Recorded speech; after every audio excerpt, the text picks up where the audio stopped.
il faut que ñu daal di koy joxe individuellement mooy le cas de ñi nga xamante ni ñoom daal di nekk FDR ginnaaw bi nga xamante ni le ministre de l'intérieur daal di nay jébbal ab lettre d'invitation ki nga xamante ni moom moo nekk seen coordonnateur di Khalifa Ababacar Sall daf ko daal di tontu ne ko moom personnellement du jël engagement di répondre au nom de ñi nga xamante ni ñoom ñoo fa daal di nekk que l'idéal mooy mu daal di envoyer kenn ku ci nekk une lettre personnelle boo xamante ni daf lay daal di invité su ko defee ñoom dinañ mën a wax dinañ dem wala duñ dem mais moom du jël engagement di tontu ci turu loo xamante ni nii c'est un mouvement boo xamante ni dafa bëri ay entités yu fa daal di nekk.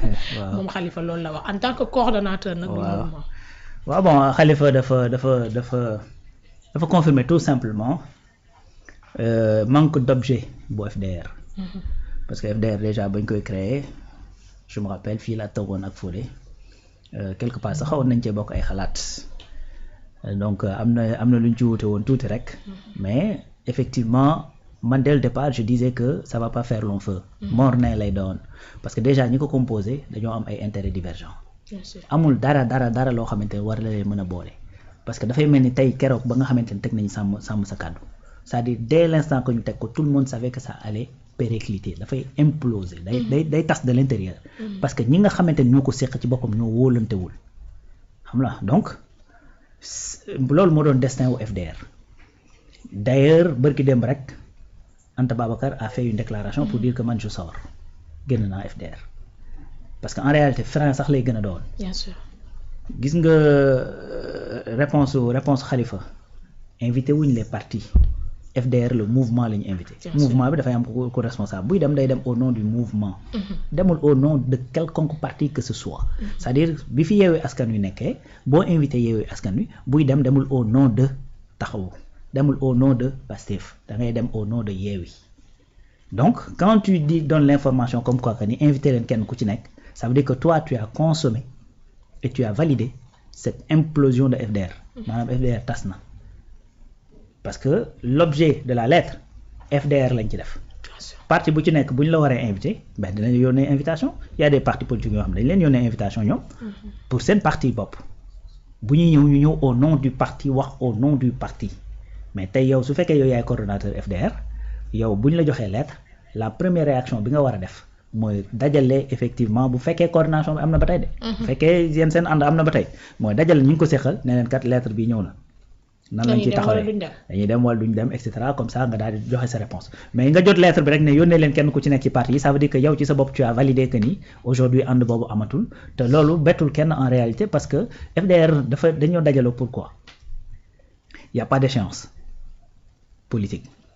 il y a pas de tension politique il y a pas de situation boo xamante ne dafay wane dafa war a exiger à ce que nit ñi di def ay coalition et cetera donc tu vas faire FDR front de la défense front de défense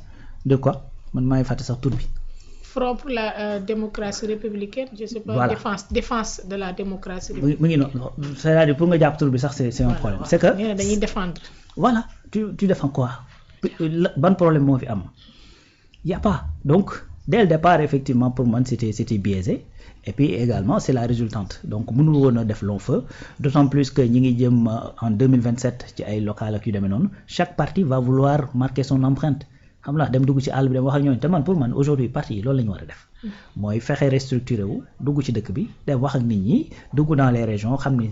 Sénégal yemu ci Dakar dugg dans les régions comme ni ko Anta initié nii jéem a def loolu bu ñu demee nag ba échéance jeg si nga xool kan nga war a mën a àndal kan nga bokkal à peu près ay idéologie wala kan nga bokkal ay xalaat lan li leen boole ëpp li leen di séparer nga mën a ànd ak moom nga mën a ànd ak moom dem mais c'est-à-dire FDR même suñ ko maintenir woon ba échéance ñëw c'est-à-dire li leen dal ci sàmm sa kàddu moo leen di dal parce que les Sénégalais ñu ci ëpp bokk dinañ identifier ne diw ak diw ak diw ak diw man mënuma comprendre comment lañ mën a def pour ànd ci benn plateforme.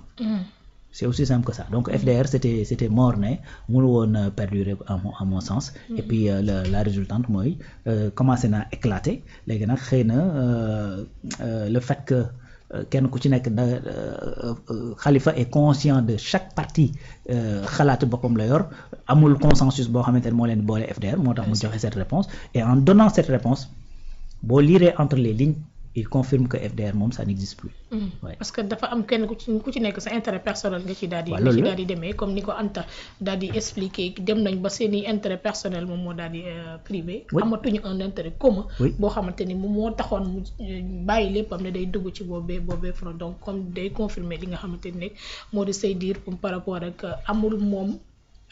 maanaam cette légitimité. wax wala mu gàntal au nom de ce front. oui parce que mi ngi noonu Khalifa bu demee ba amatul légitimité boobu qu'est-ce qu'il fait là-bas yow mi coordonnateur dem nga ba amatul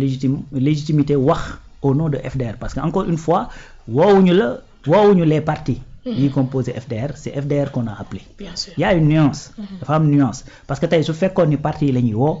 dañuy bind lettre taxawu dem jox ko Khalifa taxawu li ñuy bind ne ko am. dañoo bëgg taxaw ñëw mais wow ñu taxaw FDR lañ la wax na FDR ñëw FDR nag buy ñëw day ñëw comme entité xam nga comme entité boo xamante ne te là sax au moins ñi nga xamante ni ñoo fi ne tey di jiite réew mi au moins jox nañ leen un certain crédit jox nañ leen un certain crédit jox nañ leen une certaine reconnaissance. Bien sûr. parce que bu ñu demee ba di leen envoyer lettre ça veut dire que d'accord nañ ne yéen da ngeen exister. donc jox nañ leen sax une certaine reconnaissance mais en réalité yéen ci seen bopp sax yéen a jàpp ne seen existence amatul njariñ d'autant plus que yaa ngi wax ne waxal parti bu ci nekk bu bëggee ñëw mu ñëw. donc bu fekkee ne waxal parti bu ci nekk la su boobaa je vois pas l'intérêt d'avoir un FDR. voilà donc FDR moom bu ngeen ko tegee en place c'est pour ngeen di waxandoo di xàccandoo di dóorandoo di am effectivement un idéal commun. bu ngeen mënta dem nag ba effectivement am. ce consensus yow mi coordonnateur boo demee ba mënoo coordonner loolu tu coordonnes quoi tu coordonnes rien du tout coquille vide ngay coordonner donc vous êtes là juste pour attendre le jour où kenn dem parce que Sénégal tamit dañoo baaxoo loolu généralement pour kenn initier dara c'est très difficile mais dañuy xaar ba kenn def dara rek ñëpp topp ci donc voilà comme nag Anta dem na boo defa nag ce sera effectivement moom mooy tijji la porte au départ ba ñu bari danañ ci topp d'ailleurs voilà donc FDR en tout cas comme je le dis et puis comme je l'ai dit dès le départ gis nga jour bañ ko annoncé le jour même laa wax ni du loolu du perdurer le jour même du perdurer parce que en réalité en fait déjà y a pas de challenge xam nga pour bu leen dara boole bu leen pour en fait bu ngeen di def entité ensemble c'est-à-dire il faut que am loo xamante ni mooy challenge bi nekk seen kanam. ban challenge moo fi ne xam nga tey su fekkoon dafa amoon législative wala mu am local wala mu am présidentiel wala dara y a un challenge boo xamante ne dafa nekk seen kanam nga war a jàkkaarloo kenn nag mais tey kan ngay jàkkaarloo. tandem Diomaye Sonko. donc te neexuñoo jàkkaarloo nag. déedéet neexuñoo jàkkaarloo du ñëpp ñoo daal di nangu di jàkkaarloo ñi nga xamante ni ñoom ñoo daal di nekk le tandem Diomaye Sonko ndax gis naa moom mais nga xamante ni moom moo daal di nekk Omar Sow moom nee na des opposants qui n'ont pas eu le courage d'affronter Sonko et le régime Diomaye à l'Assemblée nationale. Je ne pense pas que c'est au palais de la République qu'ils le feront. Mais non, je reste constant dans ma démarche de toujours on ne dialogue pas avec le PASTEF. Ah ok d'accord. loolu Omar Sow daal di Omar waaw c'est son avis hein donc dañ ko koy nangul. Bien sûr. Voilà donc mënoo ne à chaque fois le premier ministre Ousmane Sonko est droit dans ses bottes il est toujours dans sa logique après keneen mu exprimer logique am nga ne ko déedéet mais peut-être fi ma koy wax rek mooy que ni bon il fait pas le poids parce que il dirige rien du tout amul mouvement peut-être amul parti je sais pas ndax am na mouvement peut-être am na mouvement mais il n'est pas chef de parti xam nga donc je pense est-ce que sax génnul nouvelle responsabilité su ma juumul je pense que génn na fa donc Omar. waaw parce que bu fa génnoon bu fa nekkoon ba tey du waxee. non génn na parce que nouvelle responsabilité ñoom. dañuy dem seen avis dañuy dem c'est ça dañuy dem donc mi ngi noonu en tout cas l'essentiel c'est que xam nga looloo tax tubaab créer le mot consensus. Voilà donc créer le mot majorité parce que lu ñëpp d'accord. Ça n'existe nulle part. xam nga donc unanimité am na mais à côté de unanimité il y a majorité il y a consensus. xam nga consensus nag mooy des fois da ngay bàyyi li nga bëgg d'accord ci loo xamante ne sax du woon sa yéene pour le bénéfice du groupe. loolu mooy consensus donc da ngay def nu ma koy tuddee da ngay def ay concessions voilà donc majorité mooy ñii nii d'accord uñu mais ñii ñoo d'accord mais ñi ëpp d'accord. Bien sûr. Voilà unanimité nag mooy ñëpp d'accord. te loolu moom vraiment bu dee am itam lu néew lay doon wala boog ña koy seq dañuy nekk nit yu tuuti mais bu mbooloo mi baree rek unanimité jafe. Mais on est dans une démocratie et la démocratie c'est effectivement nu ñu koy tuddee la loi de la majorité qui néanmoins protège effectivement la minorité. Donc c'est ça une démocratie efficace. Donc cette majorité va aller discuter, bien sûr, trouver effectivement ay moyens, des mécanismes yoo xamante ni dina mën a permettre bis bu ñu dematee élection ñu mën ko def dans des conditions yoo xamante ni kenn du ci gaañu et surtout poche réew mi du ci gaañu.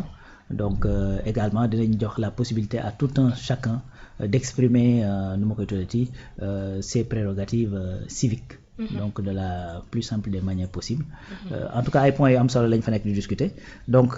beneen affaire itam mooy nga dem fa nga bañ faa dem du tere lañ fa jàpp buñ ko doxalee dana tegu ci sa kaw. Bien sûr. noonu acca dañuy resté ba tey ci Khalifa Sall ak ñeneen ñoo xamante ni 8 autres opposants sénégalais yoo xamante ni dañoo daal di demoon ca kanamu CEDEAO daal di fay clamer li nga xamante ni nii moom moo daal di jëm ci légalité ay décret présidentiel yoo xamante ni defoon nañ ko 7 septembre 2024 bi nga xamante ni dem na ba loolee moo daal di indi dissolution li nga xamante ni moom moo daal di nekk assemblée nationale ak